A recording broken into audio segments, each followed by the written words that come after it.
কালকেই বৌদি বলছিল যে এই মাসে হচ্ছে যেগুলো আমরা খুব খুব পছন্দ করি খেতে, খুব ভালোবাসি, হ্যাঁ, সেই জিনিসগুলো হচ্ছে বর্জ্য, ঠিক আছে, সেইগুলো বাদ।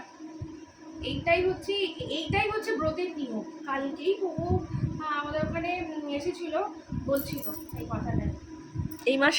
এই মাসের জন্য চতুর্মাস তো ধর পারবো এখন না, এই মাসটা বিশেষ করে আমি একটুখানি।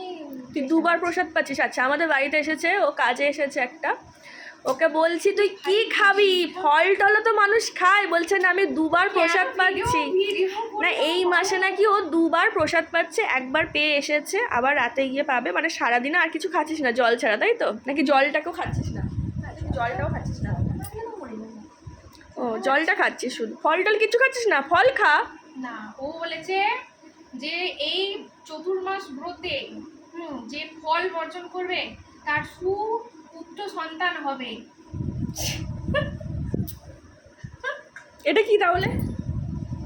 কালকে শুনলাম। আচ্ছা, ফলটা পাচ্ছি, ফল পাচ্ছি, তাহলে ফলটা খেয়ে না যাবি। দুবার, তোমার তো সকালে একবার হয়ে গেছে।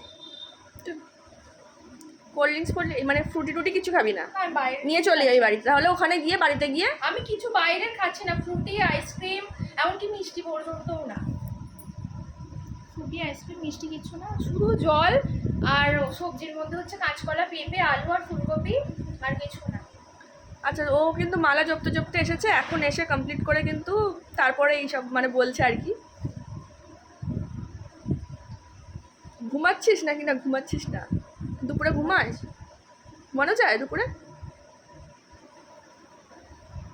ওই দেখ, ঘুমানোর কিছু নিয়ম, ঘুমানোর কি কিছু নিয়ম আছে? হ্যাঁ আছে, মাটিতে ভূমিতে খড়ের উপরে শোয়। ওই জামাই বাবু কোথায়? আর